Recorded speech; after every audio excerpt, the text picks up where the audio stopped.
오늘 맥주주일이고 그리고 또 성찬주일입니다. 우리는 계속해서 신자의 가치에 대해서 해나가면서 잠시 언급드리는 것은 이스라엘의 절기가 이 세상 모든 나라의 절기보다 다른 것 한번 말씀을 올렸습니다만, 우리나라에도 절기가 많이 있어요. 근데 그 우리나라의 모든 절기들은 이 사람이 만든 거예요. 근데 이스라엘의 절기는 그렇지 않습니다. 하나님께서 제정해 주셨어요. 이스라엘의 절기만큼은 하나님께서 제정을 해주셨는데 왜 그러냐? 그들에게 복을 주시기 위해서.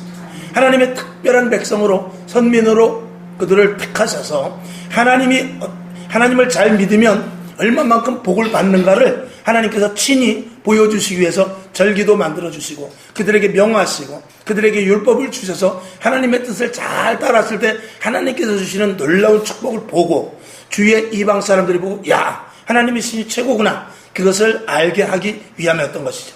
즉 다시 말해서 이 땅의 모든 나라 중에 하나님께서 이스라엘 백성을 샘플로 세운 것입니다.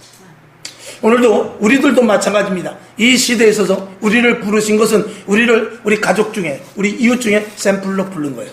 그래서 하나님을 믿는 자들이 어떻게 살고, 하나님을 믿는 자들이 얼마만큼 복을 받고, 하나님을 믿는 자들이 어떻게 그리스도인으로서 바르게 살아가는가. 그래서 이 땅의 모든 사람들이 사는 사람들의 본이 되고 진리에 서며 참된 곳에 서고 바르고 착하게 서는 것을 우리들이 보여주고, 또 우리를 보고 예수 믿을 마음이 생길 수 있도록 먼저 우리들을 부른 것입니다.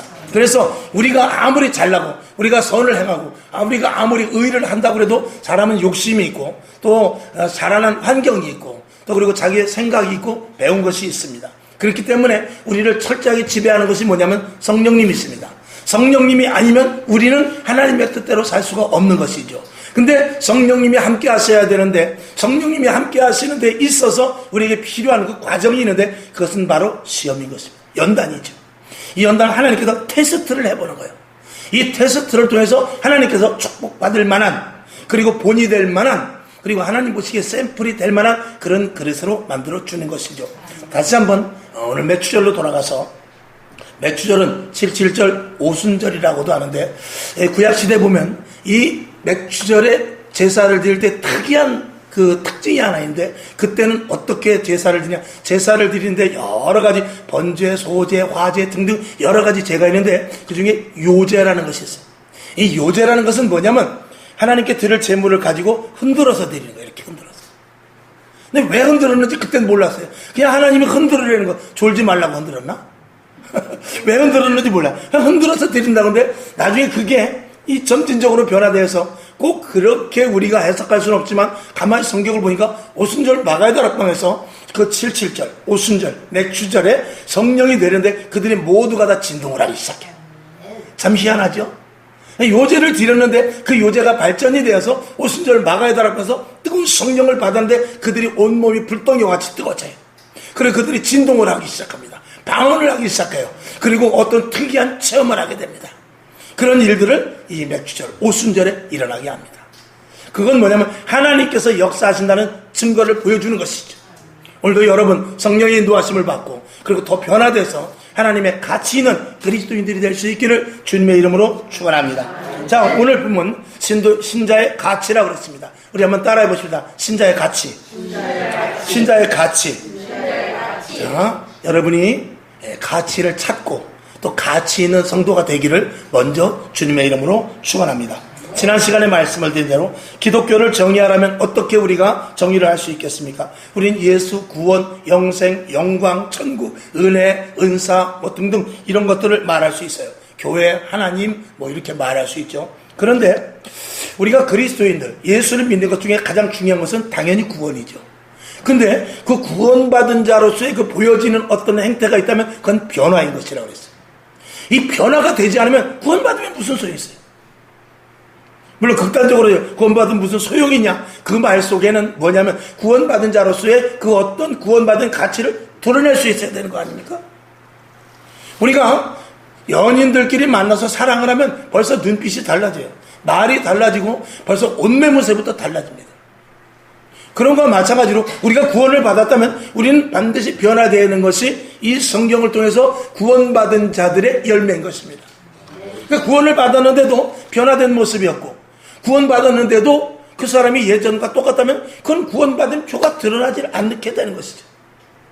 여러분, 우리가 구원받고 완전히 변화된다는 것은 우리가 가치 있는 사람으로 변화됐다는 것입니다. 여러분에게 구원받은 것으로 말미암은 어떤 가치 있는 일들이 생겨날 수 있기를 주님의 이름으로 축원합니다. 자, 고린도후서 5장 17절을 봅시다. 시작. 고린도후서 5장 17절 다 같이 시작. 그런즉 누구든지 그리스도 안에 있으면 새로운 피조물이라 이전 것은 지나갔으니 보라 새 것이 되었도다 그랬습니다. 그러니까 이 예수 믿는 사람들, 이 그리스도인 기독교를 믿는 성도들을 한마디로 우리가 정리한다면 이 가치가 변환된 자, 그래서 가치를 새롭게 갖는 자. 예전엔 세상의 가치를 가졌지만 이제는 우리의 가치를 어디에 두냐? 하늘나라에 두는. 그러니까 하늘나라에 두니까 사람이 변화가 되는 것입니다. 이 변화되는 데서도 오늘 드릴 말씀 뭐냐? 이 시험 테스트, 반드시 시험을 거쳐야 돼요. 중학교에서 고등학교를 갈 때 시험 봐야 됩니다. 고등학교에서 대학교를 갈 때 시험을 봐야 됩니다. 사법고시를 봐야 돼요. 그리고 그런 시험을 통해서 그 사람은 한 단계 한 단계 자기의 입지가 커지고 그 사람의 가치가 극대화되는 것입니다. 그러니까 이건 뭐 무식하고 유식하고를 말하는 것이 아니라 국민학교 나온 사람과 중학교 나온 사람과 대학교 나온 사람과의 그 사람의 가치는 다를 수도 있습니다. 그거는 벌써 직장을 우리가 들어가도 이력서를 볼 때 최종 학력이 무엇인가를 보는 것이죠. 이건 학력을 무시하는 것이 아니라 그렇다 그 말입니다. 그만큼 가치가 있단 말이죠. 중학교밖에 안 나오고 대학교에서 나온 것을 우리가 가서 뭐 나노라든지 아니면 이런 여러 가지 모든 AI 분야에 들어가서 일하기는 어렵단 말이죠. 그만큼 우리가 배운 것만 해도 가치가 있는데 하나님 앞에서 우리가 가치 있는 자가 되기 위해서는 반드시 어떤 시험 테스트를 거쳐야 되는 것이죠. 그러면서 우리의 신분의 가치가 상승되는 효과를 우리가 누리게 되는 것입니다. 그래서 우리가 예수를 믿고 변화된다는 것은 이전보다 조금 나아졌다가 아니라 완전한 변화를 말하고 있어요. 그것은 우리가 아는 대로 부활의 생명을 가진 것과 마찬가지로 예수님께서 십자가에 못 박혀 죽으시고 부활된 몸은 다른 몸입니다. 그 정도의 변화가 우리가 있어야 되는데 예수를 믿음으로 말미암아서 저 사람 완전히 딴 사람 됐네. 예수를 믿는 사람, 저 사람 교회 다니더니 사람이 이상해졌네. 완전히 미쳐버렸네. 할 정도로 다른 사람으로 변환이 돼야 이게 진정한 그리스도인으로서의 가치를 갖는 자격이 되는 것입니다. 여러분에게 완전한 변화가 있기를 주님의 이름으로 축원합니다. 자, 야고보서 11장 11절을 한번 봅시다. 자, 시작. 해가 돋고 뜨거운 바람이 불어 풀을 말리우면 꽃이 떨어져 그 모양의 아름다움이 없어지나니 부한 자도 그 행하는 일에 이와 같이 쇠잔하리라 그랬어요. 자, 베드로전서 1장 24절을 한번 보겠습니다. 시작. 그러므로 모든 육체는 풀과 같고 그 모든 영광이 풀의 꽃과 같으니 풀은 마르고 꽃은 떨어지되 그랬어요. 이건 뭐냐면 이 세상의 모든 것들은 풀과 같이 다 말라 없어질 것을 말하고, 그러면 무엇이냐? 오직 하나님의 말씀만 영원하다는 것이거든요. 그러니까 우리가 하나님의 말씀에 들어가야 돼요. 다시 한번 성경을 봅니다. 베드로전서 1장 25절 시작. 오직 주의 말씀은 세세토록 있도다 하였으니 너희에게 전한 복음이 곧 이 말씀이라. 우리가 이 세상의 가치를 두었던 사람이 하늘나라의 가치를 두게 되는데 그것은 영원한 곳으로 우리가 향하는 길이다 그 말입니다. 우리가 새로운 피조물로서 구원을 받고 이 땅에서 우리가 보고 먹고 마시고 있고 아무리 그래봐야 100년 이상을 살지 못합니다. 우리가 저희 눈이 좀 적어요. 우리 딸들이 항상 불만이 뭐냐면 엄마 아빠를 보니까 눈 크기는 틀렸다 이거죠. 제발 바람 좀 넣지 마세요. 바람 넣으면 안 돼. 그런데 우리가 눈이 크든 적든 세상을 보는 눈은요 똑같아요. 눈에 작은 사람일수록 더 보이는 게 없을 정도로 잘 보입니다. 자, 우리 눈은 작지만 우리가 보는 것은 어마어마한 것들을 봐요. 저 큰 바다를 볼 수 있고 저 높은 산을 볼 수 있고 다 볼 수 있어요. 그러나 그럼에도 불구하고 이 땅에 있는 모든 것들은 다 유한하여 없어집니다. 먹어도 끝이 없고 입어도 끝이 없고 가져도 끝이 없습니다. 그래서 우리는 이 땅에 아무리 좋은 것을 먹고 마시고 입고 한다 할지라도 우리의 인생은 유한해요. 그런데 예수 그리스도를 믿음으로 말미암아서 우리가 영생을 가졌어. 이제 영생의 씨가 우리에게 심어졌어. 우리는 영원한 존재예요. 근데 그 영원한 존재가 더욱더 거룩하고 영원한 존재가 더욱더 가치를 바라고 그 영원한 존재가 영원성을 가지면서 강력하게 영적인 존재로 발휘하려면 이 영생의 말씀을 먹어야만 영원한 존재가 살아날 수 있는 거예요. 그러니까 영혼의 양식이요, 이건. 영혼의 양식을 먹어야 우리의 영혼이 살찌우게 되는 거예요. 그런데 이 성경을 먹지 않으면 우리 안에 영혼이 있지만 어떻게 살찌우지 못하고 힘이 없고 결국은 파리해져 가는 거예요. 예수님께서 뭐라 그랬죠? 나를 먹으라 그랬어요. 나를 먹으라는 것은 이 성경 말씀을 읽고 보고 듣고 깨닫고 행하라 그거예요. 그래야 우리 영이 어떻게 돼요? 극대화되어서 육의 사람에서 영의 사람으로 변환이 되는 것입니다. 그러니까 우리가 밥 3끼를 먹으면 이 성경을 3끼를 먹어야 돼요. 그래야만 우리 영혼이 그만큼 강성해지고 우리 눈에는 보이지 않지만 우리가 먹고 마시고 입고 세상에서 출세하고 사업하고 직장을 다니고 다 하지만 그런 것들에 보이지 않는 이면 속에서 마귀가 우리를 넘어뜨리려고 사업이 안 되게 하고 직장이 안 되게 하고 자녀가 안 되게 하고 모든 것들을 막으려고 하는 그런 일들 속에서 이기는 일이 있는데 그것은 영적으로 강성해지는 것입니다. 여러분이 성경 말씀을 많이 보면 볼수록 영적인 눈이 띄어져요. 영적인 눈이 띄어지면 뭐냐? 마귀가 어떤 일을 하는지 알 수 있어요. 사단이 어떻게 괴롭히는지 알 수 있고 하나님이 얼마만큼 나를 도우시며 하나님의 말씀이 얼마만큼 효과가 있고 그리고 하나님의 말씀으로 말미암아 능력이 어떠한 것을 알게 돼요. 그래서 세상을 보는 시야가 달라지고 이 세상에 살아가는 가치가 달라지며 마귀가 건드리지 못하는 정말 하나님의 자녀로서의 권세를 갖는 존재를 갖게 됩니다.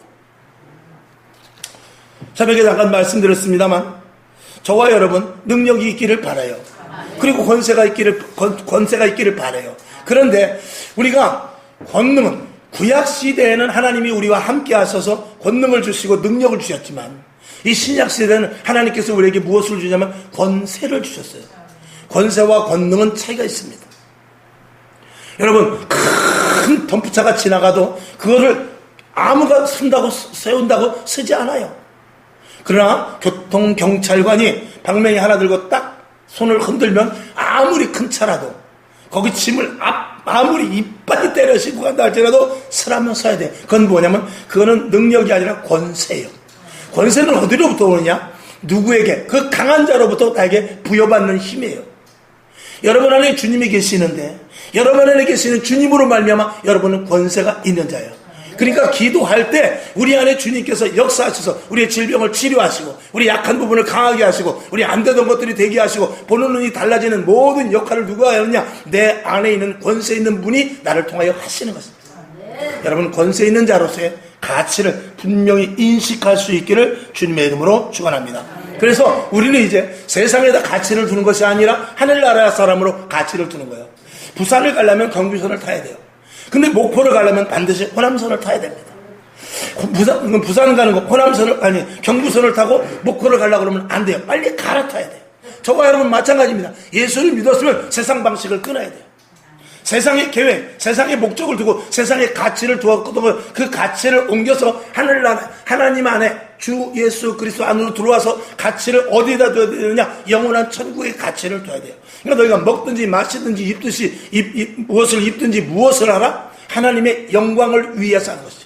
예전에 내가 돈 벌어서 내가 집 사고 예전에 내가 돈 벌어서 땅 사고 예전에 내가 돈 벌어서 자녀 교육시켰지만 지금은 그게 아니죠. 지금은 돈 벌어서 주를 위하여 지금은 내가 배워서 주를 위하여 지금은 내가 먹고 마시고 무엇을 위하여 다 주를 위하여 이렇게 바뀌는 것이죠. 근데 예수를 믿어 하나님께서 택하여 불렀으면 그런 가치가 바뀌어져야 되는데 안 바뀌니까 어떻게 하느냐? 우리들에게 계속해서 시험을 주고 연단을 주고 고난을 주고 테스트를 해서 하나님의 자녀로 만드는 과정입니다. 그러니까 그리스도인으로서 정말 가치 있는 자가 되기 위해서는 반드시 연단을 통과해야 돼요. 한 시험을 주시는데 그 시험을 이길 수 있어야 돼요. 우리는 하나님이 주신 시험도 있고 마귀가 주는 시험도 있고 내 유혹에 넘어가는 그런 유혹과 같은 시험도 있어요. 그런 모든 것들을 저와 여러분들이 다 이길 수 있어야 되는 것이거든요. 자, 요한복음 15장 5절을 보죠. 시작. 나는 포도나무요 너희는 가지니 저가 내 안에, 내가 저 안에 있으면 이 사람은 과실을 많이 맺나니 나를 떠나서는 너희가 아무것도 할 수 없다 그랬어요. 그러니까 하나님 안에서 하나님으로 말미암은 가치를 가지려면 하나님 안에 붙어 있어야 돼요. 즉 말씀 속으로 들어가야 되는데 말씀을 날마다 읽고 보고 듣고 깨닫고 말씀을 상고해야 되거든요. 포도나무 가지가 나무에 붙어 있어야 되는데 항상 말씀을 드리지 않습니까? 0.001mm만 떨어져 있어도 열매는 못 맺습니다. 반드시 붙어 있어야 뿌리로부터 진액이 올라와서 열매를 맺는 거예요. 나는 하나님과 가까이 있는데, 나는 하나님과 근처에 있는데 이거 안 됩니다. 반드시 붙어 있어야 돼요. 여러분 안에 주님이 계신 줄로 믿습니다. 여러분 안에 성령이 역사하시는 줄로 믿습니다. 그것을 극대화시켜서 내가 그 속에 들어가야 돼요. 그래서 사도 바울과 같이 갈라디아서 2장 20절의 말씀같이 나는 죽고 예수로 사는 사람, 철저하게 난 배설물과 같이 나의 모든 것들을 버려버리고 내 지식도 버리고 경험도 버리고 내 생각도 버리고 과거의 모든 것들을 다 깨끗하고 철저하게 버려버리고 그리고 오직 하나님의 말씀대로만 살기로 작정한 자가 그리스도인으로서의 가치를 갖는 자입니다. 그리고 그런 자들이 결국은 시험을 통과할 수 있게 되는 것이죠. 이것은 마치 어떤 광물을 갖다가 정금을 빼듯이, 광물을 갖다가 은을 재련하듯이 모든 것들은 다 불순물이 있게 마련이거든요. 여러분, 그냥 금산에 가면 금이 나오는 게 아니잖아요. 은산에 가면 은이 나오는 게 아니잖아요.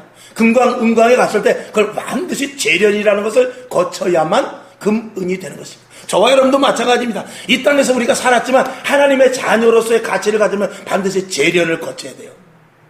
그게 시험이요, 연단이요, 유혹 이런 것들에서 이겨내야 되는 것입니다. 근데 거기서 많이들 넘어지지요. 그리고 내 방식대로 살기로 하고 그것을 싫어하는 것입니다. 여러분, 왜 누가 시험을 받기 좋아하겠어요? 누가 연단 받기를 좋아하겠어요? 편하게 있고 편하게 살고 싶지요. 왜 여러분 금메달을 딴 그리고 또 우승컵을 받았는 그런 사람들을 보십시오. 그런 사람들은 왜 그런 것을 딸 수 있었을까요? 그런 사람들은 핸드폰 볼 시간 없습니다. 그런 사람들 쇼핑 갈 시간 없습니다. 그런 사람들 놀러 갈 시간 없어요. 그런 사람들은 오직 그거, 거기에 맞는 책만 보고 거기에 맞는 일만 하고 거기에 맞는 것만 매달려서 잠잘 시간도 쪼개가면서 그 일을 계속 매지는 거죠. 그러니까 자기의 취미, 자기가 좋아하는 것, 자기가 하고 싶은 것, 이 모든 것들을 다 끊어버리고 거기에 올인했을 때 결국은 남들 볼 때 놀러 가자. 나 시간 없어. 밥 먹으러 가자. 시간 없어. 난 잘 시간도 없는 사람이야. 그러고 나서 결국은 금메달을 따는 거예요. 우리가 성도가 되기 위해서 반드시 시련과 연단을 거치지 않으면 온전한 성도가 될 수 없는데, 온전한 성도가 되지 못하면 새 술을 새 부대에 담아야 되는데 새 부대가 되지 않고 그냥 흔 부대에다 그냥 주세요. 그러면 흔 부대가 어떻게 되느냐, 새 술이 들어오게 되면 부대도 터져버리고 결국 술도 못 쓰게 되는 일이 생기는데, 아무리 축복을 받아봐야 연단, 시련, 고통을, 그리고 시험과 유혹의 테스트를 넘어가지 못하고 나서 아무리 하나님께서 부어줘봐야 그거를 감당하지 못합니다. 복권받은 사람들을 여러분이 뉴스에서 많이 보셨을 거예요. 복권받은 사람 10중 8구가 다 어떻게 결국 예전보다 더 못한 타락의 길로 가요. 근데 거기서 복권받은 사람 가운데 그래도 괜찮게 있는 사람들을 보면 그 복권받은 걸 거의 다 기부한 사람들이에요. 그 기부한 사람들은 그나마 예전보다 더 잘 살고 예전보다 더 멋진 모습으로 살고 있어요. 근데 그것을 가지고 내가 쓰고 내가 갖고 이건 내 거다 했던 사람들은 거의가 다 타락하고 다 변질돼 버리고 말았어요. 왜 그렇죠? 그릇이 되지 않았기 때문에 그래요. 하나님은 저와 여러분에게 무궁무진한 것을 주시길 원하죠. 하나님의 권세를 주시고 하나님의 또 축복과 또 약속하신 이 성경에는 모든 복을 우리에게 주시길 원하지만 그릇이 돼야 돼요. 줘도 못 받는 것입니다. 오늘 여러분에게 축복의 그릇이 될 수 있기를 주님의 이름으로 축원합니다. 자, 야고보서 1장 12절을 봅시다. 시작. 시험을 참는 자는 복이 있도다. 이것이 옳다 인정하심을 받은 후에 주께서 자기를 사랑하는 자들에게 약속하신 생명의 면류관을 얻을 것이다. 그러니까 시험을 끝까지 참으라는 것입니다. 유혹을 이기라는 것입니다. 연단을 견디라는 것입니다. 야고보서 1장 2절을 봅시다. 시작. 내 형제들아, 너희가 여러 가지 시험을 만나거든 어떻게 해요? 온전히 기쁘게 여기라. 아, 시험이 왔구나. 이 시험을 통해서 내가 더욱더 성숙되겠구나. 이 시험을 통해서 여러분, 공부 잘하는 학생은 시험 시간이 기뻐요. 즐거워야죠. 왜냐하면 시험 잘 보면 분명히 아버지가 이번에 어떤 선물을 줄까? 그것을 생각해. 우리 친구들에게 선생님이 나와가지고 이 학생 얘 좀 봐라. 고강욱이 좀 봐라. 얼마나 공부를 잘해가지고 계속 1등하지 않냐? 얼마나 좋겠어. 학원 같은 데도 공짜예요. 거기다 큰 이름 해놓고 전교 1등 수석 고강욱 딱 껴놓고 저기 학원비도 안 받아요. 그러니까 그런 학생들은 시험이 오면 어떻게 해요? 아, 좋죠. 잘됐다. 이번 시험을 통해서 내가 더 실력을 뽐내리라. 근데 공부를 못하게 되면 어떻게 돼요? 시험이 올 때마다 스트레스 받고 어떤 놈이 시험을 만들었냐. 이렇게 나오는 거죠. 여러분, 어떤 놈이 시험을 만듭니까? 마귀가 만들고 하나님이 우리에게 주셔요. 그러나 그것을 이길 때 능히 이길 수 있는 여러분이 될 수 있기를 다시 한번 주님의 이름으로 축원합니다. 우리는 마귀가 물질, 건강, 환경, 자녀 이런 모든 것들을 통해서 우리를 넘어뜨리려고 해요. 그걸 이겨야 되거든요. 자, 욥기서 1장 8절부터 좀 길지만 12절까지 한번 봅시다. 시작.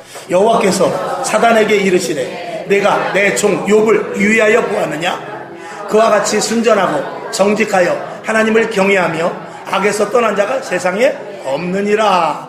사단이 여호와께 대답하여 가로되 욥이 어찌 까닭없이 하나님을 경외하리까? 10절. 주께서 그와 그 집과 모든 소유물을 선물로 두르심이 산울로 두르심이 아니니까. 주께서 그 손으로 하는 바를 복되게 하사 그 소유물로 땅에 널리게 하셨음이니이다. 11절. 이제 주의 손을 펴서 그의 모든 소유물을 치소서. 그리하시면 정령 대면하여 주를 욕하리이다. 12절. 여호와께서 사단에게 이르시되 내가 그의 소유물을 다 내 손에 붙이노라. 오직 그가 그의 몸에는 내 손을 대지 말지니라. 사단이 곧 여호와 앞에서 물러가니라. 아멘. 무슨 말씀인지 읽기는 읽었는데 알겠어요? 욥이 하나님을 얼마나 잘 경외하는지 몰라요. 근데 마귀가 와서 그럽니다. 하나님, 욥이 하나님을 경외를 하는데 그게 뭐 하나님이 복을 주니까 그렇지. 복을 한번 걷어가 보세요. 아마 하나님을 대면해서 욕할 거려. 그래? 그럼 한번 시험해보자. 네가 그럼 가서 생명만 남겨놓고 모든 것들을 다 한번 걷어가봐. 그래가지고 집이 불이 나고 밭에 불이 나고 도적질을 당하고 생축이 다 죽어버렸어. 그때 욥은 하나님을 원망하지 않았다고 그랬어요. 이게 욥의 믿음인 것입니다. 왜? 주신 이도 하나님이시요 거둬가신 이도 하나님이시라는 거죠. 그 믿음은 정말 엄청나게 센 믿음이죠. 욥은 이렇게 말합니다. 욥기서 5장 17절을 봅시다. 17, 18, 19 세 절을 보죠. 시작. 볼지어다 하나님께 징계받는 자에게는 어떻게 해요? 복이 있나니 그런즉 너는 전능자의 경책을 없이 여기지 말지니라. 18절. 하나님은 아프게 하시다가 싸매시며 상하게 하시다가 그 손으로 고치시나니. 19절. 6가지 환난에서 너를 구원하시며 7가지 환난이라도 그 재앙이 내게 미치지 않게 하신다. 결국 하나님은 당장 아프고 당장 힘들고 당장 어렵다 할지라도 반드시 회복시켜 주신다는 것입니다. 자, 오늘 조금 전에 본 대로 마귀가 하나님의 허락을 받아가지고 여러분에게 시험한다는 사실이에요. 내가 어려움을 당하는데 왜 이렇게 나에게 어려움을 당하지? 하나님께서 허락지 않으면 여러분에게 어려움이 오지 않습니다. 하나님께서 여러분을 바라보시는 거예요. 시험을 한번 해보는 거예요. 시험을 치게 하는 것이죠. 테스트를 해보는 것입니다. 그렇게 해서 여러분이 더욱더 성숙되는 하나님의 자녀로서 그리고 하나님께서 주실 복과 하나님의 권세와 권능을 주시기 위해서인 것입니다. 자, 성경의 위대한 모든 사람들은 다 이런 시험을 통과한 사람들입니다. 어떤 신학자가 이런 말을 했어요. 약하게 오는 시험, 약한 시험은 내가 허약하기 때문이고, 시험이 나에게 약하게 왔으면 내가 허약하기 때문이라는 것입니다. 나에게 시험이 없는 것은 나를 우습게 봤다는 것이다. 그런데 나에게 강력한 시험이 왔다는 것은 마귀도 나를 인정한다는 것이다. 이런 말을 한 사람이 있어요. 그 정도로 마귀는 시시하게 믿음 없는 사람 건드리지도 않아요. 좀 하려고 하는 사람, 좀 믿으려고 하는 사람, 좀 전도하려고 하는 사람, 좀 더 교회를 온전히 세우고자 하는 그런 사람을 건드린다, 그 말인 것이죠. 자, 고린도전서 10장 13절을 보면 확연하게 답이 나옵니다. 시작. 사람이 감당할 시험 밖에는 너희에게 당하는 것이 없나니 오직 하나님은 미쁘사 너희가 감당치 못할 시험 당함을 허락지 아니하시고 시험 당할 즈음에 또한 피할 길을 내사 너희로 능히 감당하게 하시느니라. 아멘. 이 말씀을 믿으시기 바랍니다. 이 말씀이 왜 이게 분명한 거냐면 이 하나님께서 욥을 시험할 때 마귀가 소근거려가지고 마귀가 쏘삭거려가지고 한 것이거든요. 그러니까 마귀의 괴계에 하나님은 절대 넘어가지 않습니다. 그러니까 마귀가 건드려 하지만 끝까지 그 건드리는 과정에 하나님은 욥을 불꽃 같은 눈동자로 보고 계시다가 더 이상 진전이 돼서 하나님이 허락지 않은 것을 할 땐 하나님께서 그 손을 딱 내미시사 못하게 하는 거죠. 그러니 우리는 시험과 유혹과 어려움, 내가 죽을 일이 있다 할지라도 우리는 소망을 갖는 거예요. 이게 믿음을 가진 자라는 것입니다. 여러분에게 당장 어려움이 있습니까? 죽을 일이 있어요? 걱정하지 마세요. 하나님께서 반드시 우리를 보고 계시고 마귀가 어디까지 갈지 모르지만 하나님께서는 피할 길을 주시고 감당할 만한 시험만을 주신다는 사실을 우리는 반드시 믿어야 돼요. 이게 이런 시련, 이런 고통, 이런 유혹, 이런 연단을 통해서 우리가 하나님 앞에 가치 있는 성도가 된다 그 말입니다. 그러니까 하나님께서 우리가 정말 믿는 자인가, 정말 하나님의 자녀인가, 정말 하나님을 끝까지 믿을 자들인가, 이런 것들을 시험하는 여러 가지 방도가 있지만 가장 큰 것이 뭐냐면 우리를 시험해보는 것입니다. 우리를 연단시켜보는 거예요. 우리를 고통 가운데 한번 넣어보는 것이죠. 그럴 때도 나를 믿느냐 그거죠. 앞으로 종말을 맞이해서 유혹, 그 다음에 거짓, 환난, 아까도 기도했습니다만 전쟁, 그리고 자연재해 등 해가지고 엄청난 일들이 많이 일어날 것입니다. 그것이 누구에게 다가올지 몰라요. 저라고 지나가다가 마른 벼락에 죽지 아니라는 법은 없어요. 가다가 교통사고가 날 수도 있고 아침에 못 일어날 수도 있는 거예요. 그건 누구도 보장 못합니다. 그러나 그런 가운데서도 우리가 그런 가운데서도 하나님께 영광을 올리고 그 시험을 이길 수 있느냐라는 것이 오늘 우리에게 주시는 말씀이거든요. 자, 아주 제가 10번, 100번도 더 말씀드렸어요. 만약에 피아노 반주자가 손가락을 다쳤어. 감사할 수 있어요? 없지요. 근데 그 자리에서 하나님은 어떻게 반응하나 보고 계세요. 지휘자가 손목이 부러졌어. 예를 들어서. 그러면 참 안타까운 일이죠. 하나님, 어떻게 내가 지휘를 하는데 이럴 수가 있어요? 근데 하나님은 그 부러진 손목을 갖고 어떻게 반응하나 보는 거예요. 내가 사업을 하다 또 딱 망했어. 하나님, 나는 한다고 했는데 왜 이렇게 망하죠? 그때 하나님께서 반응을 보는 거예요. 하나님께 원망을 하느냐, 아니면 하나님의 무슨 뜻이 있겠죠 하고 끝까지 기다리느냐.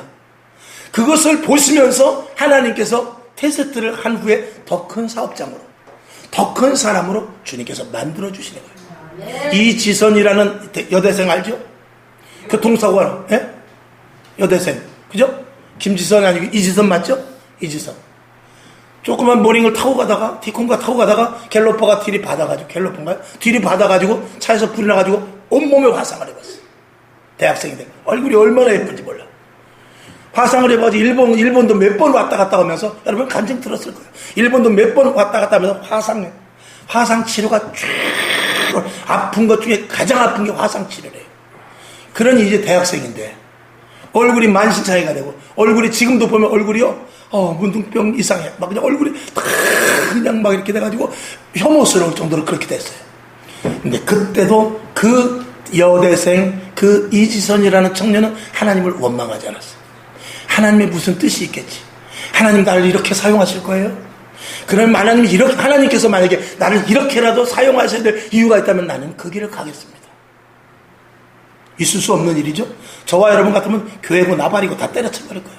하나님을 원망하고 저주할 거예요.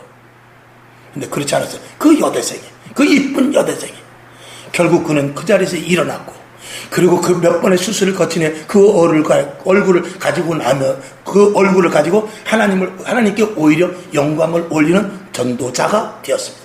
그것을 보고 많은 그 병실에 있던 환자들이 힘을 얻었다는 거예요.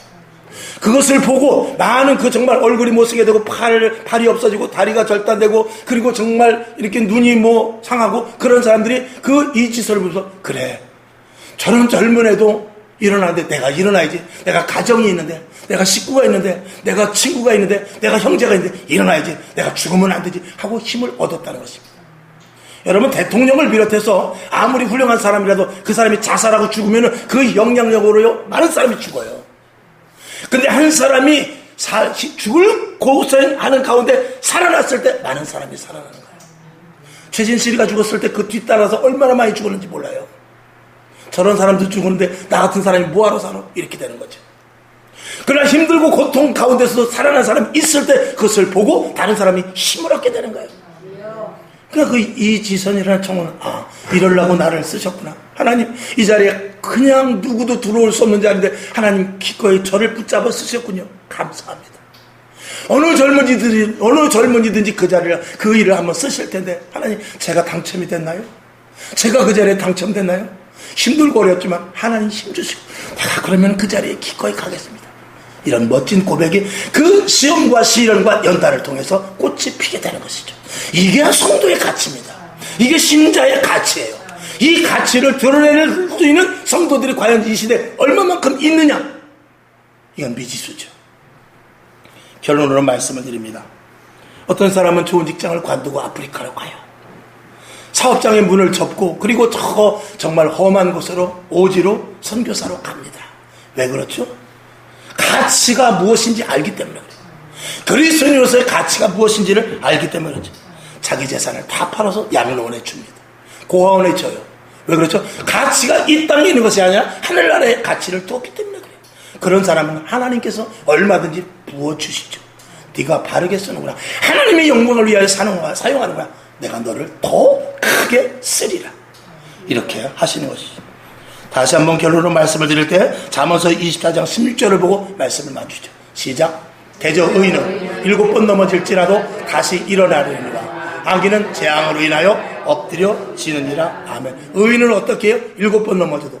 우리나라 그 속담에도 있죠. 속담에 뭐예요? 사자성어 7,8기라고 7번 넘어지지만 이 성경에 있는 거네 보니까 7번 넘어져도 또 일어난다는 거예요. 누가 일어난다는 거예요? 의인이 일어나는 거예요. 악인은 어떻게 해요? 악인은 재앙으로 말하면 어떻게 해요? 엎드려져 있으면 그건 악인이라는 거예요. 이건 제가 얘기하는 것이 아니라 오늘도 시험에 걸려 넘어지고 유혹에 넘어지고 오늘도 교회 가지 말아야 되겠다고 오늘도 시험과 유혹에 넘어져 또 코로나 때 300만 명이 다 외출을 했어요. 교회에서 이탈을 했단 말입니다. 그들이 지금도 엎드려 있다면 그 사람은 악인으로 치부될 수밖에 없는 거예요. 이건 하나님의 말씀이에요. 제가 선포하지만 하나님의 말씀인 것입니다. 의인은 아무리 힘들고 어려워도 일어나는 자예요. 악인은 엎드려지고 마는 자예요. 오늘도 엎드려진 자가 얼마나 많은지 몰라요. 오늘도 쓰러져서 일어날 생각도 안 해요. 내가 3번 일어났는데 4번째 못 일어나. 오늘 7번, 8번째 못 일어나. 그런 사람들은 엎드려진 자는 어떻게 해요? 결국은 악인이 되어 재앙으로 빠지게 될 것이라는 것입니다. 여러분, 왜? 아까 욥기서 말씀을 드렸고 감당할 만한 시험밖에 주지 않은 이 하나님의 손안에 시험과 유혹과 연단이 있다는 건 사실을 안다면 우리는 얼마든지 일어날 수 있단 말이에요. 이 말씀이 오늘 말씀의 요지인 것입니다. 여러분, 힘든 일이 지금까지 없었어도 아니면 지금까지 힘든 일이 있었지만 더 힘든 일이 있을 수도 있지만 하나님께서는 여러분을 더 큰 그릇으로 만들어주시고자 하는 하나님의 불꽃 같은 눈동자로 지키심으로 말미암아 큰 그릇으로 만들어주시고자 하는 의도라는 것을 생각하시고 절대로 쓰러지거나 넘어지거나 시험과 유혹에 넘어가지 말고 오직 예수 그리스도 믿고 하나님만을 바라보면서 철저하게 끝까지 신앙생활 잘할 수 있기를 주님의 이름으로 축원합니다. 오늘도 쓰러진 사람이 있습니다. 누가 의인입니까? 누가 악인입니까? 일어나시기를. 오늘 이 방송을 듣는 있는 가운데 혹시라도 쓰러진 사람이 있으면 일어나시길 주님의 이름으로 축원합니다. 기도.